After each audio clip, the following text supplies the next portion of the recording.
Matthew Evans, a wealthy man in his late 70s, sat alone in his silver Mercedes, tapping his thumb impatiently against the steering wheel. The air conditioner hummed, barely keeping the relentless Kentucky heat at bay. Retired and affluent from a long career in finance, Matthew was accustomed to life bending in his favor. But that day, he found himself stranded with a flat tire, far from the comfort of his pristine mansion on the town's outskirts. After several failed attempts to call roadside assistance with no luck, he sighed deeply, resigning himself to the fact he'd have to wait. Just as frustration started bubbling up, a figure appeared in the distance, walking down the road toward him. A young boy, maybe 13 or 14, dressed in a faded t-shirt and worn-out sneakers, approached with a determined expression. Matthew watched as the boy's eyes narrowed, examining the car carefully before offering a polite yet confident nod. "Got a flat, sir?" the boy asked, voice steady. Yes, I do," Matthew replied, feeling a strange mix of relief and unease. "I was hoping for help, but my phone's got no signal out here." The boy gave a slight smile. "I can help with that," he said, kneeling beside the tire without hesitation. "My grandpa taught me how to change a tire last summer. Got a spare?" Matthew gestured toward the trunk, watching as the boy opened it and retrieved the tools needed. With quiet confidence, the boy worked swiftly, hands moving with a skill far beyond his years. Standing there, Matthew felt something stir inside him. A rare humility, something he hadn't felt in a long time. He wanted to offer the boy something, a token of gratitude. But the young man hardly looked up, focused entirely on the task at hand. Within minutes, the boy finished, wiping his hands on his jeans and stepping back, offering a satisfied smile. "All done," he said simply. Reaching into his wallet, Matthew pulled out several bills and held them toward the boy. "Here, take this. I really appreciate your help." The boy took a step back, raising his hand politely. "Thank you, sir, but I don't need anything. Just happy to help." Stunned, Matthew stood there, money still in hand, watching the boy turn and walk away down the road. Somehow, the interaction had left him deeply moved, though he couldn't quite explain why. Alone again, he slipped the bills back into his wallet and returned to his car, watching the boy's figure shrink in the rearview mirror as he drove away. For the rest of the drive, Matthew's thoughts kept drifting back to the boy. There was a quiet dignity about him, a self-assurance not born from wealth or privilege but from something deeper. That night, seated in his lavish home, Matthew couldn't shake the image of the boy. The leather armchair in his study felt colder than usual. Shelves of books he rarely touched surrounded him. His perfectly prepared steak dinner sat untouched on the side table. The boy had been so different from the countless people Matthew had encountered. Business partners, employees, investors. Most interactions revolved around transactions, deals, and expectations.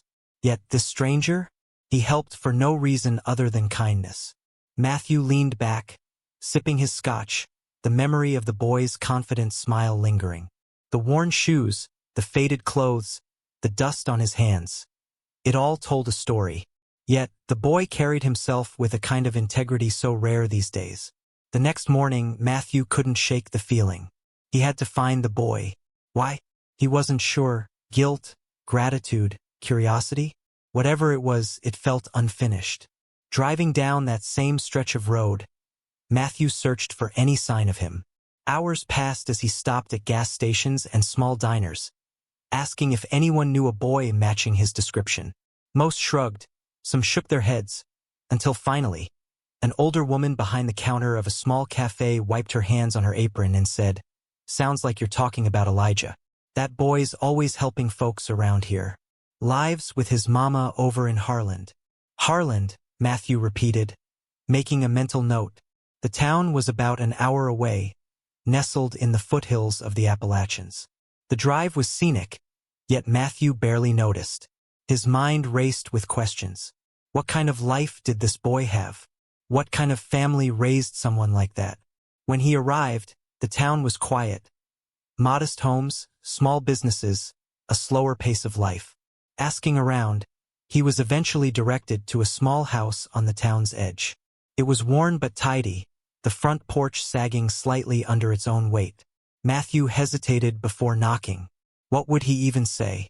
Taking a breath, he knocked. A woman in her early 40s answered. She looked tired but kind, her sharp eyes full of curiosity as she sized him up. "Can I help you?"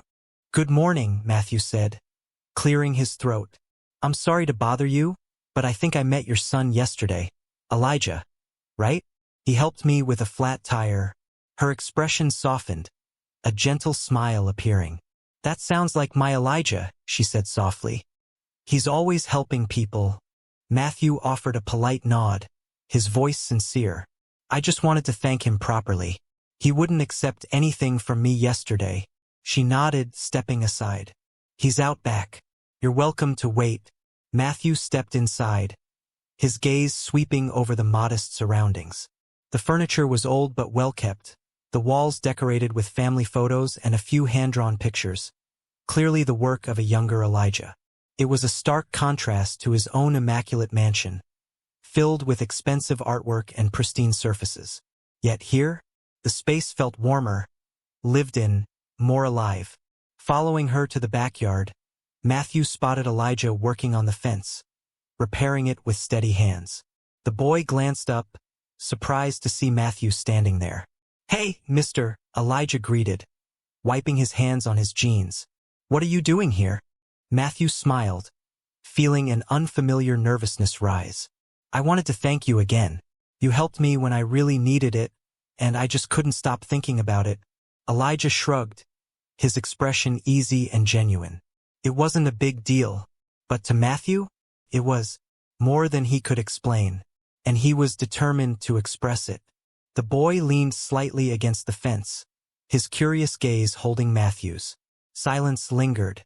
For the first time in a long while, Matthew felt out of place, as if he were the one being quietly judged. Finally, he broke the silence. "I don't think you realize what a big deal it was. People, they don't usually help strangers without expecting something in return." Elijah tilted his head, genuinely puzzled. "I don't see it like that. If someone needs help, and I can do it, why wouldn't I?"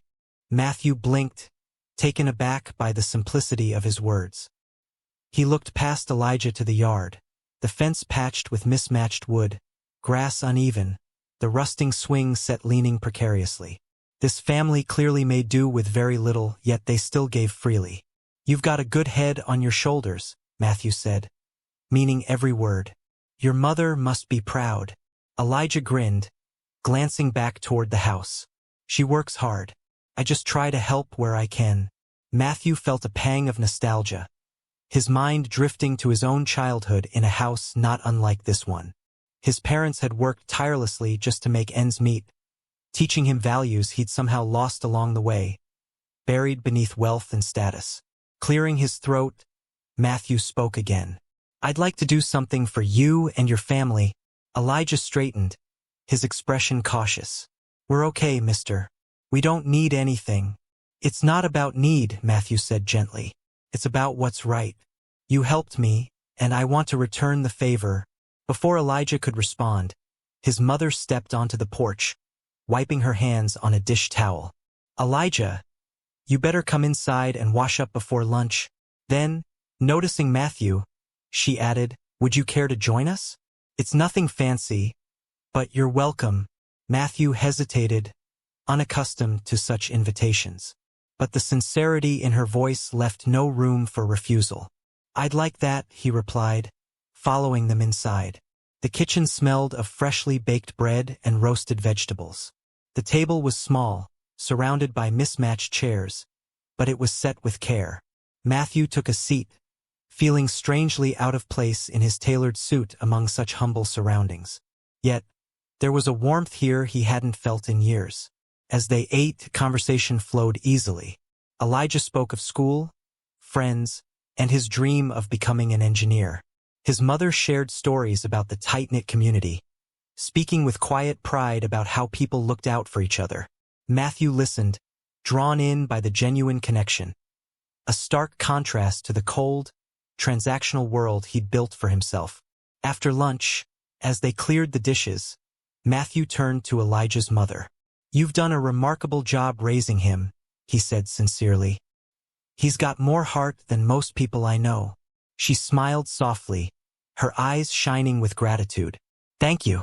He's a good boy. We've had our struggles, but we've learned to appreciate the small things." Matthew nodded, heart full of thoughts. He didn't want to overstep, but he couldn't walk away without doing something.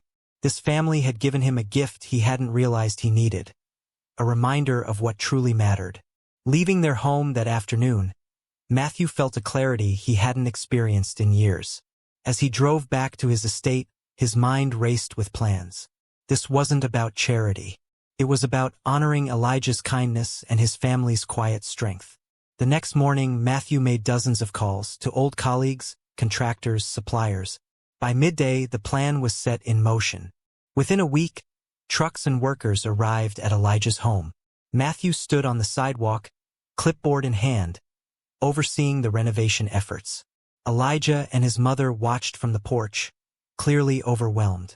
"You didn't have to do this," Elijah's mother said, voice trembling. "We've managed fine on our own."